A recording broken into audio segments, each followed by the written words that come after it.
हग्गई की किताब 1 अध्याय 5 वचन से आगे। इसलिए अब सेनाओं का प्रभु यूं कहता है, अपनी अपनी चाल चलन के ऊपर ध्यान करो। तुमने बहुत बोया परंतु थोड़ा ही काटा। तुम खाते हो परंतु पेट नहीं भरता। तुम पीते हो परंतु प्यास बुझती नहीं। तुम कपड़े पहनते हो परंतु घरमाते नहीं। और जो मजदूरी कमाता है वह अपनी मजदूरी की कमाई को छेद वाली थैली में रखता है। मतलब आपकी कमाई चली जाती है ऐसे ही। इसलिए 7 वचन में फिर से सेनाओं का प्रभु तुमसे यूं कहता है कि अपने अपने चाल चलन पर सोचो। इंग्लिश में लिखा है कंसीडर योर वेज।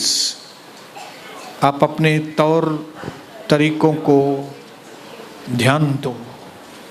उसका मतलब है आप अपने जीवन के ऊपर ध्यान दो। क्यों आप खाते हो लेकिन आपका पेट नहीं भरता है? क्यों आप कमाते तो हो लेकिन पैसा बचता ही नहीं है? क्यों आपके घर में सब कुछ होते हुए भी कुछ भी नहीं है? ऐसी क्या बात है? प्रभु कहता है तुम अपने चाल चलन को ध्यान दो। अपने आप को चेक करो। बाइबल परमेश्वर की ओर से दिया गया हमें रोशनी का किताब है। ये आपको इसके लिए दिया गया है कि इस दुनिया का सारा जो तौर तरीका है वो आपको समझ में आए। हजारों सालों से ये सृष्टि बनी हुई है।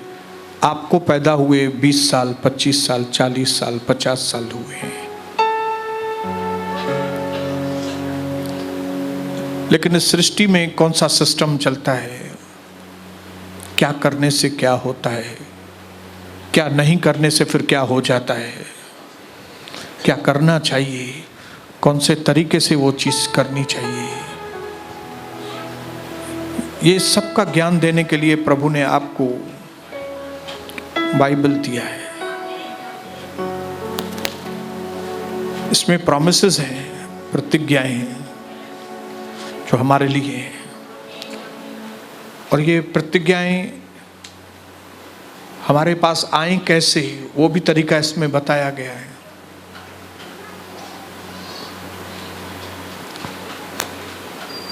इस बाइबल के अंदर बताया गया है कि जो देखी हुई चीजें हैं वो अनदेखी चीजों में से बाहर आई है। जो भी कुछ आपको दिख रहा है वो कहां से निकली है? वो कुछ अनदेखी चीजें हैं जिसमें से वो निकली है। प्रभु ने कहा रोशनी हो। प्रभु ने कहा पृथ्वी में पेड़ उगे थे, नहीं पेड़ लेकिन उगे, आ गए। पानी में मछली हो। आकाश में 2 ज्योति चमके।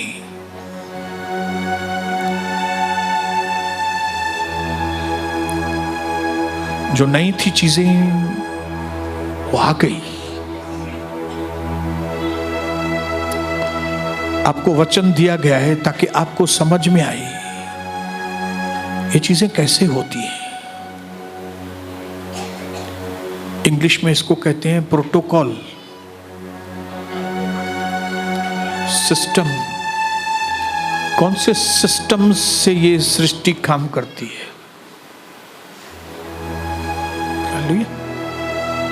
क्यों नहीं? आप मेहनत करते हो लेकिन आपके पास बरकत क्यों नहीं आती है? आप प्रार्थनाएं करते हो लेकिन जवाब क्यों नहीं आता है? आप कमाते भी हो लेकिन पैसा किधर जाता है? दिखाई नहीं देता है पैसा आपको।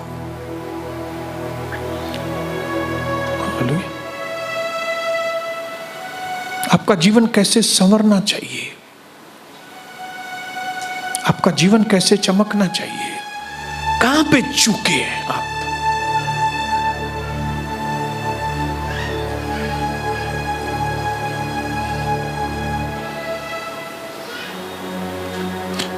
पिछली 20 मीटिंग्स कम से कम हमने सुधार के ऊपर की।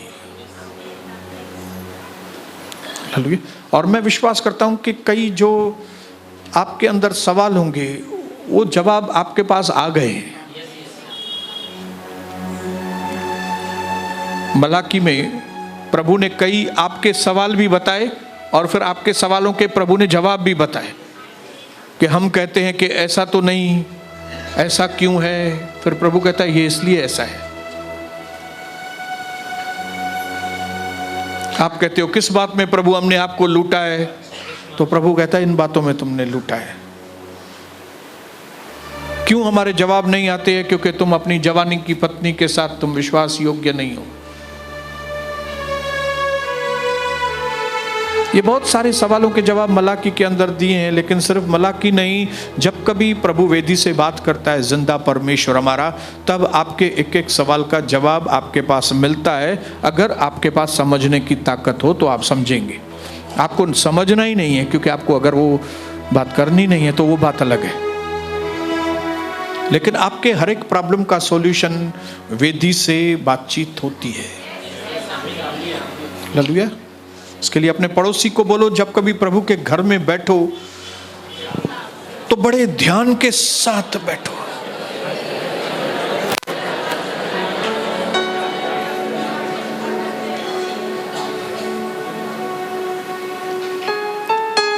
आज से जिस चीज की हम छानबीन करने वाले हैं, जिस चीज की स्टडी करने वाले हैं, वो है हमारी प्रार्थना। क्योंकि सारी की सारी बाइबल स्टडी कोई भी असर आपके ऊपर नहीं करेगी अगर आपका प्रार्थना जीवन नहीं है तो।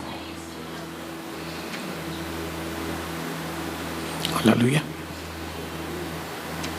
न सिर्फ आपका प्रार्थना जीवन नहीं है, लेकिन अगर आपका प्रार्थना जीवन है, लेकिन आपका प्रार्थना कैसा है, यह निर्भर करेगा कि आपके पास नतीजे आते हैं कि नहीं। Consider your ways. अपने प्रार्थना करने के तरीके के ऊपर ध्यान दो। पहले तो प्रार्थना करो और फिर अपने प्रार्थना करने के तरीके को जांचो। क्योंकि लाखों मसीह लोग प्रार्थना करते हैं लेकिन उनका जवाब आता ही नहीं है। इसके लिए कई लोगों के मुंह से डिस्करेजिंग शब्द हमने सुनते होंगे, प्रार्थना करके करके ब्रदर मैं थक गया हूं, अब मुझसे प्रार्थना नहीं होती। ऐसा कई लोगों के मुंह से हम लोग सुनते हैं। सभी लोग झूठे तो नहीं होंगे, कई लोग प्रार्थना करते होंगे लेकिन जवाब नहीं आता है उनको।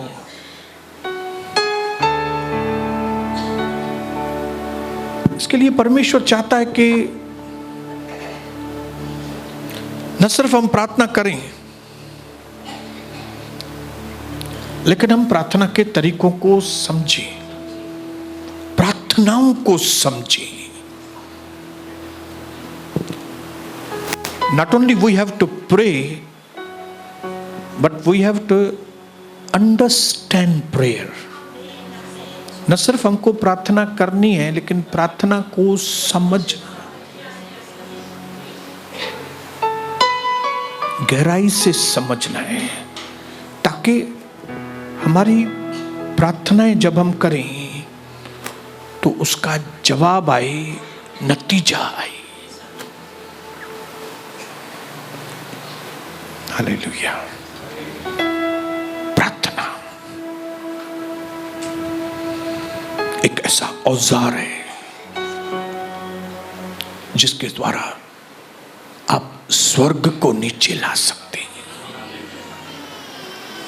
लेकिन कई विश्वासियों के जीवन में तो स्वर्ग दिखता ही नहीं है, ब्लेसिंग्स दिखती नहीं है।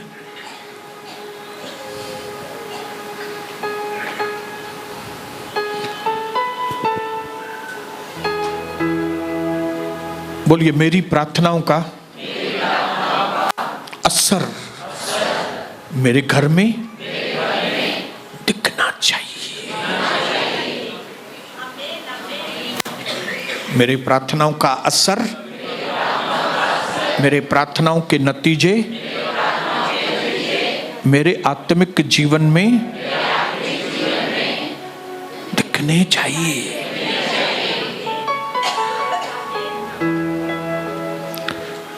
मेरे प्रार्थनाओं के नतीजे मेरे पैसों में दिखने चाहिए।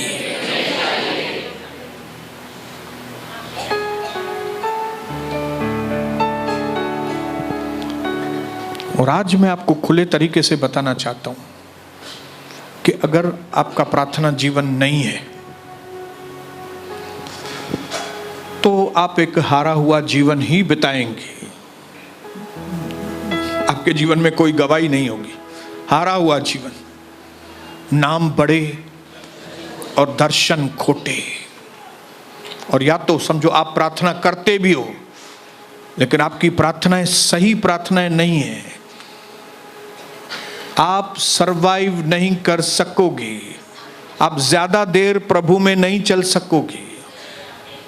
और सिर्फ आप नहीं, दुनिया भर की जितनी भी बोला जाता है कि ये कलीसियाएं हैं, अगर उन कलीसियाओं में मध्यस्थी की प्रार्थनाएं नहीं हैं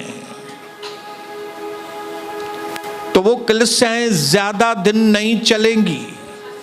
आप बोलेंगे ताला लग जाएगा क्या? ताला लगे या न लगे, वो कलीसियाएं नहीं रहेंगी,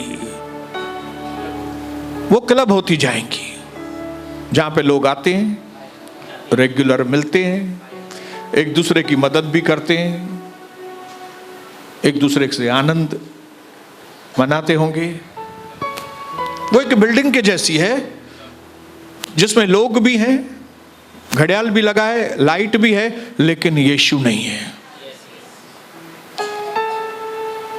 कलीसिया को जीवित रखने का एक ही तरीका है और वो है मध्यस्थी की प्रार्थना। हमारे जीवन में, मसीह के जीवन में मसीहत को जीवित रखने का एक ही तरीका है, वो है आपका प्रार्थना जीवन। हालेलुया। आपके जीवन को एक पावर देने का एक ही तरीका है, कलीसिया में पावर लाने का एक ही तरीका है, वो है मध्यस्थी की प्रार्थना।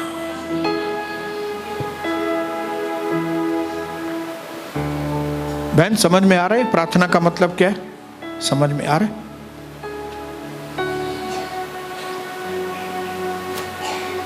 परमेश्वर ने ये दुनिया हमारे हाथ में दी थी, आदम और हवा के हाथ में दी थी।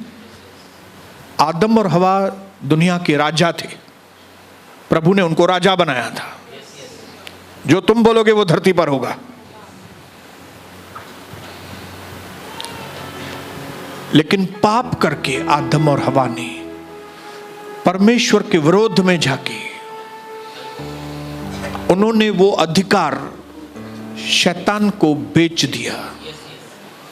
उन्होंने परमेश्वर की बात नहीं मान के शैतान की बात को माना और वो अधिकार शैतान को बेच दिया। और आज तक शैतान धरती पर राज्य करता है।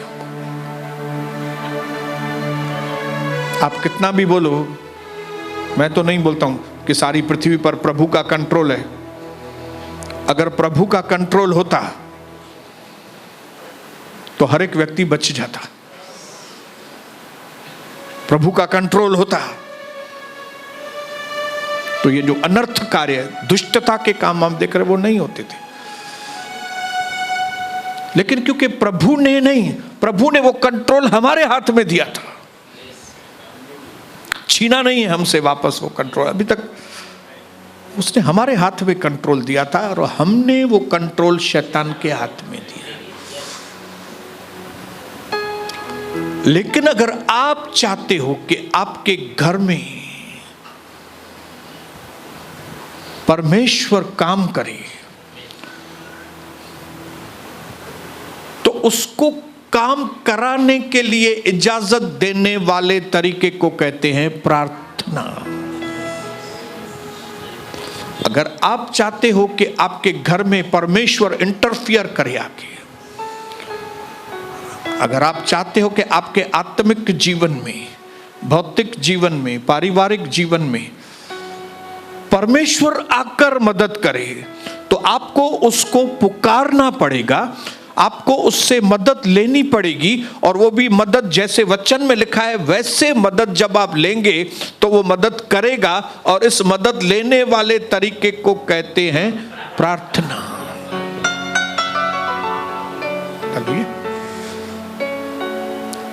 दुनिया ऊपर की नीचे हो जाएगी, अगर आप प्रार्थना नहीं करते तो प्रभु आपका कुछ भी नहीं करेगा।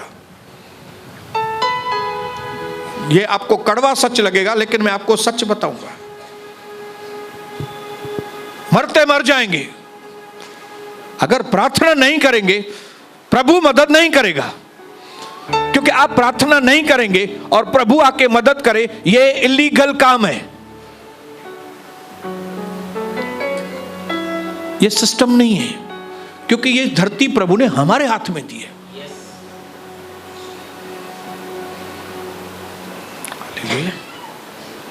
हमको बोला है संभालने के लिए, हमको दिया है। तो अगर हमको मदद की जरूरत है तो हम परमेश्वर से बोल सकते हैं हमारी मदद करो। जब हम उसको बोलेंगे मदद करो, वो आके मदद करेगा, तो ये एक कानूनी काम है, कानून के अनुसार है। लेकिन अगर आप परमेश्वर को नहीं कहते कि मेरी मदद करो, ये इस मैटर में मेरी मदद करो, उस फलाने मैटर में मेरी मदद करो, आप नहीं बोलते, वो मदद नहीं करेगा।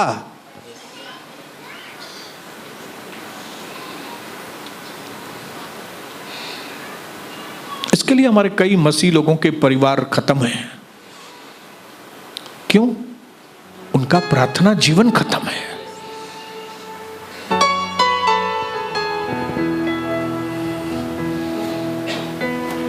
इसके लिए मैंने ये चीज बोलना लोगों को बंद कर दिया कि मैं आपके लिए प्रार्थना करूंगा। नहीं भाई, मैं आपके लिए प्रार्थना नहीं करूंगा, मैं आपके साथ प्रार्थना करूंगा।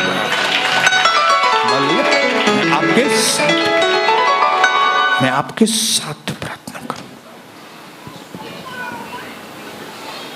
हालेलुया। ये बाइबल आपको समझ में भी नहीं आएगी अगर आप प्रार्थना नहीं करेंगे तो, क्योंकि इसको समझने के लिए भी परमेश्वर की जरूरत है। ये आपको दिखती किताब है, लेकिन ये किताब से बहुत कुछ आगे है। इसमें ये खाली किताब नहीं है, ये सच है।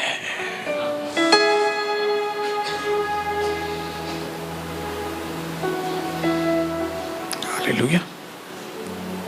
प्रार्थना एक ब्रिज है जिसके द्वारा परमेश्वर स्वर्ग से आकर धरती पर काम करता है। जब हम कहते हैं आइए प्रभु मेरी मदद कीजिए, ये प्रार्थना एक पुल है। उस पुल से परमेश्वर चलकर हमारे घर में आता है। अभी आप समझ गए होंगे कई लोगों के घर में क्यों नहीं आता है प्रभु, क्योंकि आपने पुल नहीं बांधा है। और अगर पुल बांधा भी है तो वचन के अनुसार पुल नहीं बांधा है, गलत पुल बांधा है। और गलत पुल से प्रभु नहीं आएगा।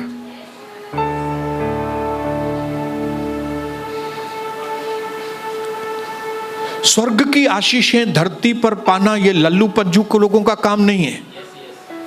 कई लोगों ने कलीसिया को लल्लू पंजू कलीसियाएं समझी है, जब भी आए, जब भी गए, क्या भी किया, कैसे भी किया, उनको लगता है सब कुछ ऐसा करने के बाद भी हमको आशीषें मिलेगी।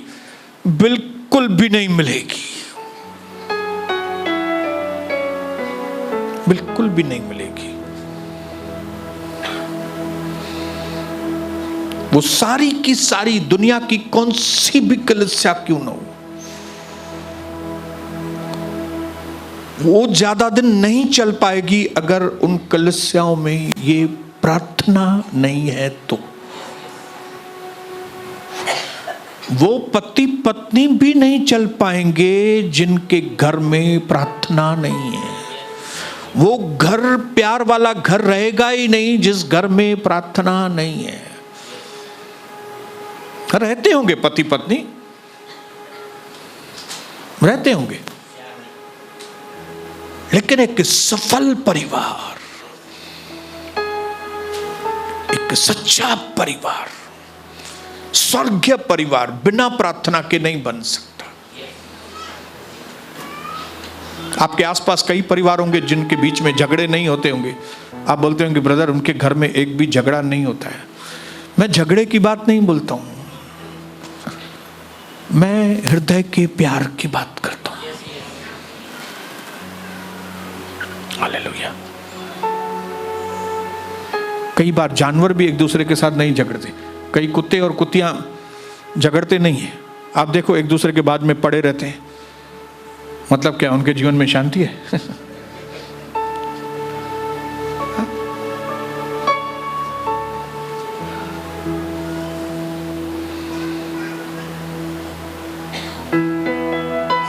ये चीज मैं सारी दुनिया के विश्वासियों को बोलना चाहता हूं। सारी दुनिया, अगर आप कहते हो कि मैं मसीह का हूं लेकिन आप प्रार्थना नहीं करते, तो आज नहीं तो कल आपका घर सुनसान हो जाएगा। क्योंकि जब मसीह चला जाता है तो घर सुनसान हो जाता है, सुनसान हो जाता है घर। कई लोगों के घर सुनसान है। आज मैंने बताया ना, मुझे हैरानी होती है कि अगर एक पत्नी विश्वासी है और उसका पति विश्वासी नहीं है, आप कैसे रहते होंगे उनके साथ?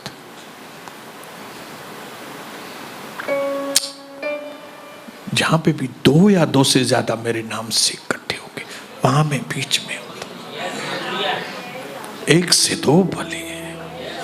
क्या आपको ये वचन मालूम नहीं है? हालेलुया।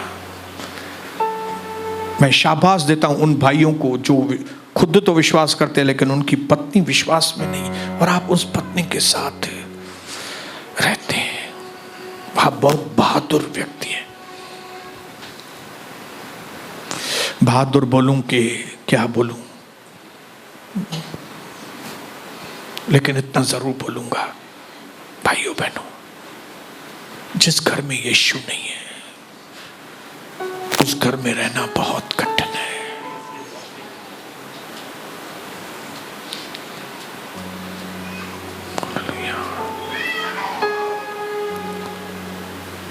प्रार्थना इंजन ऑयल के जैसी है। पेट्रोल नहीं रहेगा तो गाड़ी रुक जाती है, लेकिन अगर पेट्रोल है लेकिन इंजन में ऑयल नहीं है, गाड़ी चलती है। हाँ,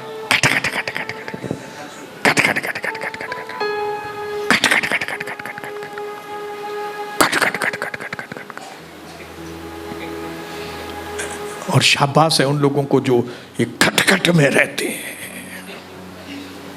खट खट खट खट खट खट खट। लेकिन जब इंजन में ऑयल होता है तो जैसे इंजन मतलब चालू रहता है लेकिन मालूम भी नहीं पड़ता है कि इंजन चालू है। हालेलुया।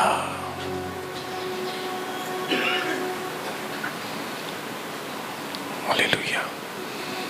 आज सबसे ज्यादा नीड हमारे जीवन में, सबसे ज्यादा जरूरत हमारे घरों में अगर किसी चीज की है वो है प्रार्थना की, क्योंकि बिना प्रार्थना की यीशु वहां पे नहीं रहता।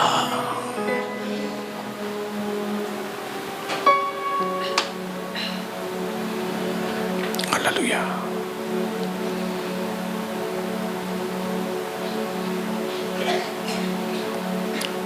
लूका 18:1 में लिखा है, एक मनुष्य को, एक आदमी को निरंतर प्रार्थना करनी चाहिए। Men ought always to pray. मनुष्यों को निरंतर प्रार्थना करनी चाहिए। मनुष्यों को, परमेश्वर को प्रार्थना की जरूरत नहीं है, लेकिन परमेश्वर जब मनुष्य बनकर आया तो उसको प्रार्थना की जरूरत थी। जब तक यीशु ऊपर था वो प्रार्थना नहीं करता था, लेकिन हमारा प्रभु यीशु जब धरती पर आया तो पहाड़ पे जाके पूरी पूरी रात प्रार्थना करते थे, क्योंकि उसको मालूम था मैं धरती पर हूं, मैं मनुष्य हूं, और क्योंकि मनुष्य हूं मुझे प्रार्थना की जरूरत है। क्योंकि उसको मालूम था मैं प्रार्थना नहीं करूंगा पिता से अगुवाई नहीं मिलेगी, पिता जैसे कहता है वैसे नहीं कर सकूंगा। प्रार्थना होगी तो मैं पिता की आवाज को अपने अंदर सुनूंगा, एकांत में बैठूंगा प्रभु के साथ तो उसकी आवाज को सुनूंगा, और उसकी आवाज को सुनूंगा तो उसके मकसद को मैं पूरा करूंगा। और उसने ये वचन कह दिया कि एक आदमी को निरंतर प्रार्थना चाहिए, एक सफल जीवन, एक आत्मा में सफल जीवन, और सफल जीवन सिर्फ नहीं, एक पावरफुल जीवन, पावरफुल जीवन। जब हम कहते हैं हम मसीह हैं और अंदर पावर नहीं है हमारे अंदर, तो काहे का मसीह? हालेलुया। इसलिए आज शुक्रवार को उपवास और प्रार्थना के दिन से हम आने वाली कई मीटिंग्स प्रार्थना के ऊपर बात करने वाले हैं। प्रार्थना क्या होती है, प्रार्थना कैसे की जाती है। रोशनी, बोलो रोशनी, बोलो मुझे रोशनी की जरूरत है।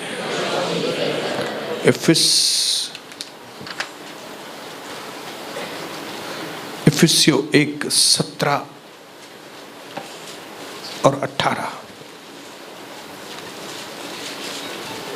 मैं आपके लिए पढ़ूंगा, ध्यान से सुनिए। यहां पे पौलुस क्या कहता है। हमारे प्रभु यीशु मसीह का परमेश्वर जो महिमा का पिता है तुम्हें अपनी ये प्रार्थना कर रहे हैं इफिसियों की कलीसिया के लिए। हाँ, ये प्रभु का दास इफिसियों की कलीसिया के लिए प्रार्थना कर रहा है। प्रार्थना कर रहा है क्या? कि हमारे प्रभु यीशु मसीह का परमेश्वर जो महिमा का पिता है तुम्हें अपनी पहचान में ज्ञान और प्रकाश की आत्मा दे, तुम्हारे मन की आंखें ज्योतिर्मय हो, ताकि तुम जान लो कि उसके बुलाने से कैसी आशा होती है और पवित्र लोगों में उसकी मीरास की महिमा का धन कैसा है। आप लोगों को मालूम पड़े कि परमेश्वर कौन है, वो क्या कर सकता है हमारे जीवन में, उसके आने से हमारे जीवन में कितना बदलाव आता है, उसके आने से हमारा कैसे स्वर्गीय जीवन बन जाता है। इसके लिए तुमको जानने के लिए मेरी यह प्रार्थना है, पौलुस कहता है कि तुम पर रोशनी हो, तुम पर प्रकाशन आए। बोलो मुझ पर रोशनी आए, मुझ पर प्रकाशन आए, मुझे नई नई चीजें मालूम पड़े। आपको मालूम ही नहीं कोई चीज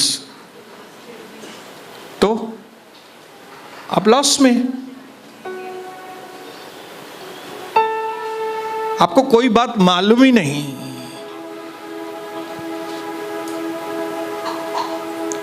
हवाई जहाज की टिकट कैसे निकाले आपको मालूम ही नहीं, तो आप इंडिया में ही बैठे रहेंगे।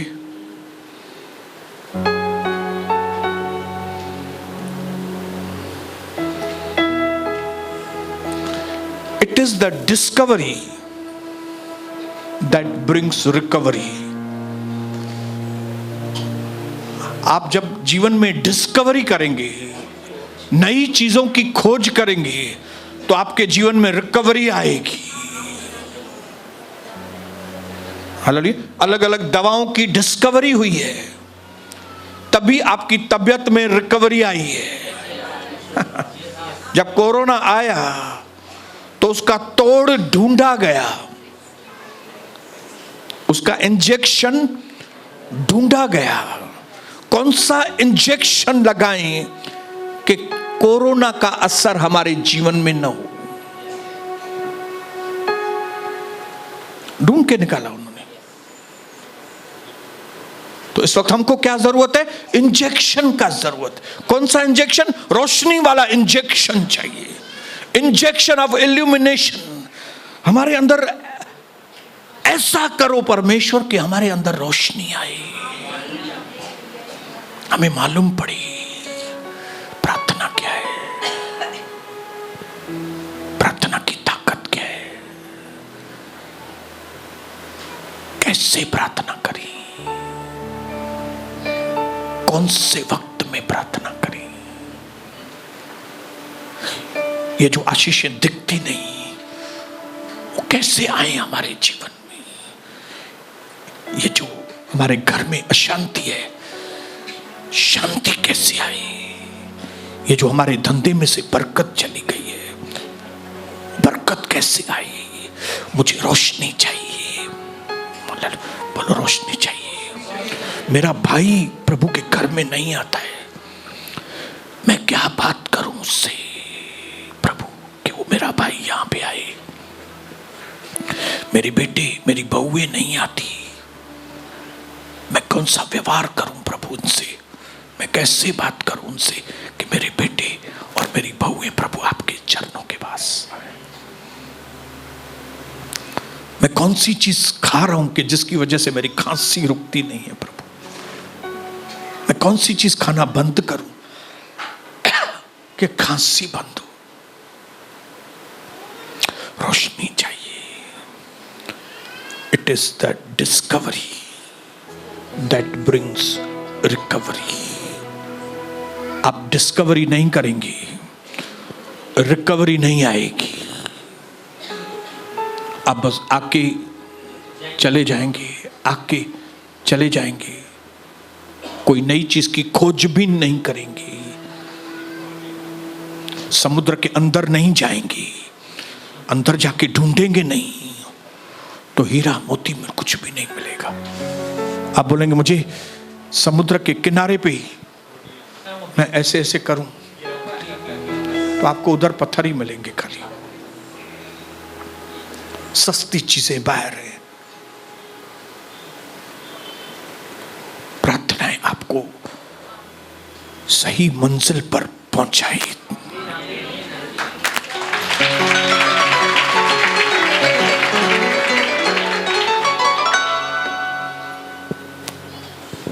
एक ऐसा वक्त आया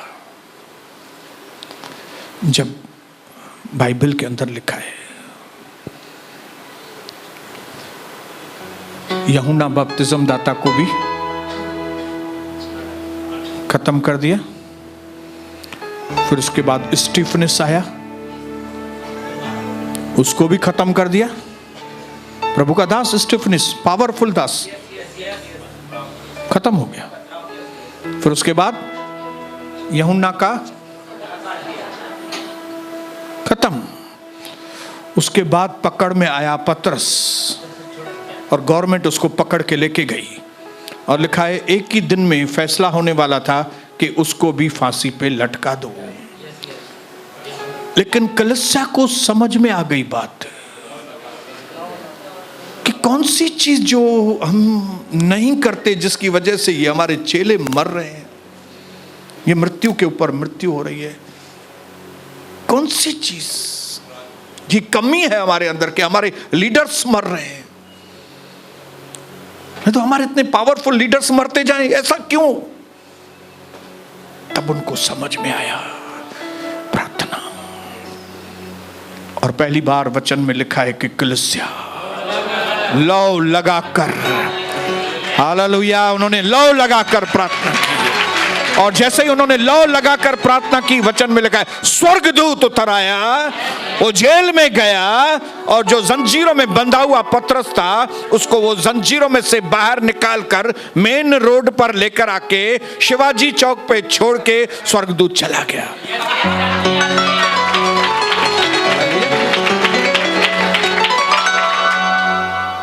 शिवाजी चौक पे छोड़ के गया, वहां से पैदल, क्योंकि 17 सेक्शन की कलीसिया नजदीक, वहां पे चल के यहाँ पे आ गया। जिंदा है, कलीसिया लौ लगाकर प्रार्थना कर रही है। उनके पहले उनको समझ में नहीं आ रही थी बात कि ये सब मेरा नुकसान, ये नुकसान, ये नुकसान, ये नुकसान, ये नुकसान, ये नुकसान क्यों हो रहा है, उनको समझ में नहीं आ रहा था। Lack of prayer, prayerlessness is equal to powerlessness. सही प्रार्थनाएं, शैतानों को बांधने वाली प्रार्थनाएं, बीमारियों को बांधने वाली प्रार्थनाएं, वॉरफेयर वाली प्रार्थनाएं, स्पिरिचुअल लाइफ, आत्मिक जीवन मतलब एक लड़ाई वाली प्रार्थनाएं। हालेलुया। ठंडे लोग खत्म हो जाएंगे, लेकिन जो वॉरफेयर करेंगे, जिनको प्रार्थना, सही प्रार्थना, आग वाली प्रार्थना जिन भी कलीसिया में होगी, वहां के पतरस बचाए जाएंगे। और नहीं तो शैतान उन कलीसियाओं के लीडर्स को पहले आत्मा में मार देता है, उनके आत्मिक जीवन को खत्म, प्रार्थना खत्म, आत्मिक जीवन खत्म, यीशु बोलने की ताकत खत्म। और फिर उनको फिजिकली भी मार देता है। पहले आत्मिक मारेगा, पहले उनके प्रार्थना जीवन को खत्म करेगा,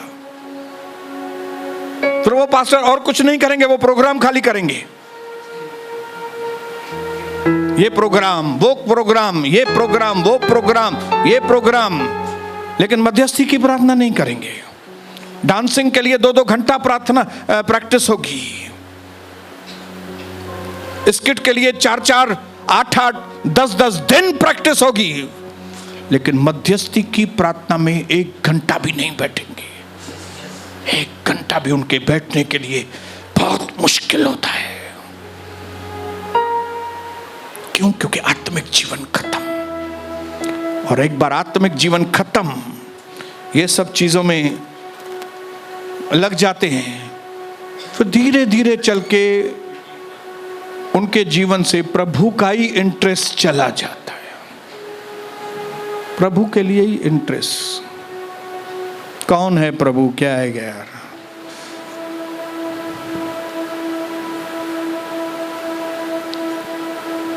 शैतान को मालूम है, इसके लिए वो प्रभु के लोगों को पहले प्रार्थना लेस बनाता है और फिर धीरे धीरे उसको मालूम है एक साथ अगर मैं इनके ऊपर अटैक करूंगा एक साथ, तो वो फिर प्रार्थना में बैठ जाएंगे। क्योंकि कई लोग क्या है, प्रार्थना कभी करते हैं, बड़ी तकलीफ आ गई, जब बड़ी तकलीफ आ गई तो प्रार्थना में बैठते हैं। दिया भजी भाई घर में हो प्रार्थना, बाकी जैसे दिया नथी अचे, बेटा नहीं आ रहा है, ये ऐसा कर रहा है, वो कर रहा है, वो सब चलता है। शैतान को मालूम है, इसके लिए वो क्या, step by step, step by step. जैसे बीकर में मेंढक को स्टेप बाय स्टेप धीरे धीरे गर्म करेंगे तो वो चपेटे में आता है।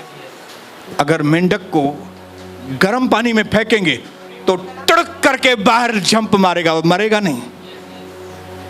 हालेलुया। मेंढक को मालूम है, उसकी जंपिंग की ताकत है उसको। हाँ, उसको डायरेक्टली गर्म पानी में डालेंगे, वो जंप मार के बाहर आ जाएगा, उसको कुछ भी नहीं होगा। लेकिन अगर इसी मेंढक को पानी में रख के पानी को नीचे आग लगाओ और धीरे धीरे पानी को गर्म करो, धीरे धीरे, तो वो धीरे धीरे अपने स्किन को एडजस्ट करता है गर्मी के साथ। वो एडजस्ट करते करते थक जाता है, ताकत खत्म हो जाती है। और फिर जब तक पानी बॉइलिंग उबलने वाली पॉइंट पे आ जाता है, और जब वो उबलने वाली पॉइंट पे आता है तब मेंढक सोचता है अभी मैं झंप मारूं। वो झंप मार नहीं सकता क्योंकि वो ऐसा करके करके थक गया है, मेंढक गया। ऐसे ही शैतान हमको मेंढक बनाता है। आपको लगेगा इतनी तकलीफ थोड़ी है घर में, इतनी तकलीफ थोड़ी है कि उपवास और प्रार्थना करें, इतनी तकलीफ थोड़ी है कि इतनी सीरियस प्रार्थनाएं करें। इतनी सीरियस प्रार्थनाएं करने की जरूरत नहीं है। उसको लहू में बांधो, अपने पति को लहू में बांधो, अपने भाई को लहू में बांध कर उनको यार ये प्रार्थना नहीं है, ये जमता नहीं, ये हमको प्रार्थना है, क्योंकि इतनी तकलीफ है ही नहीं। और शैतान फिर अचानक से धीरे धीरे आपकी ताकत को खत्म करके, आपके अंदर वो बल खत्म करके अचानक से एक बड़ी तकलीफ, वहां पे आपका आत्मिक जीवन पूरी तरह से खत्म, फिनिश। इसके लिए 18:1 लूका में प्रभु ने कहा निरंतर प्रार्थना करो, निरंतर प्रार्थना करो ताकि तुम परीक्षा में न पड़ो।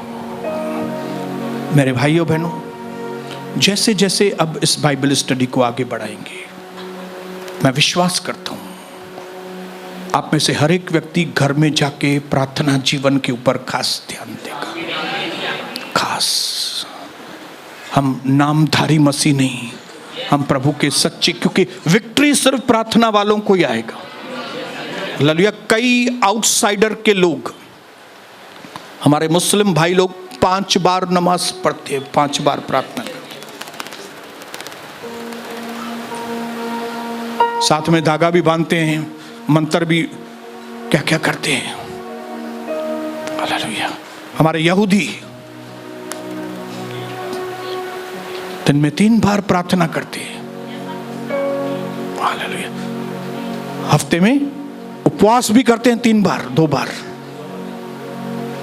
लेकिन हम मसीह लोग नंबर 1 सुस्त लोग, नंबर 1 सुस्त, प्रार्थना नहीं करेंगे। ब्रेकफास्ट वाली प्रार्थना करेंगे सुबह को, प्रभु आशीष कर, मैं जाता हूं, वापस आऊं तो आशीषित रहूं यीशु के नाम से, आमीन।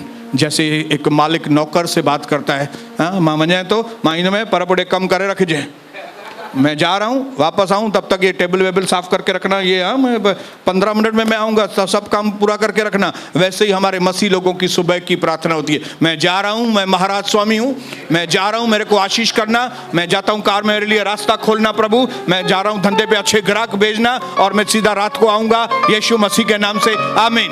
और पूछो भाई प्रार्थना करते हो? हाँ करता हूँ ना, हाँ करता हूँ ना सुबह को। अच्छा, इसके लिए तुम गरीब लोग हो, इसके लिए तुम तकलीफ में हो हमेशा। पिता, हमें रोशनी की जरूरत है, हमारे ऊपर आपकी रोशनी, प्रकाशन यीशु मसीह के नाम से। पिता, आपने कहा कंसीडर योर वेज। क्यों तेरे घर में तकलीफ है,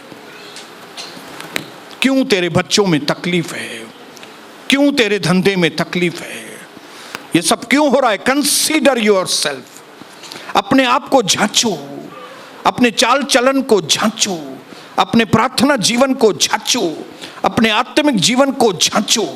आज पिता, सबसे पहले मेरी आंखें खोलना पिता, फिर मेरी पत्नी और मेरे बच्चों की, और फिर मेरे प्रभु का दर्शन के और YouTube के बेटे बेटियों की आंखें खोल देना पिता, ताकि हम आपकी सच्चाई को, रोशनी को जान सकें और हम अपने जीवन को सही कर सकें, आपके गवाह बन सकें, इस दुनिया में जयवंत जीवन बिता सके, जीवन के हर क्षेत्र में विजय की घोषणा करते हैं और ये ऐलान करते हैं पिता कि आज के बाद हम में से एक भी व्यक्ति बिना प्रार्थना वाला नहीं, प्रार्थना से भरा हुआ हम आपके बेटे और बेटियां रहेंगे।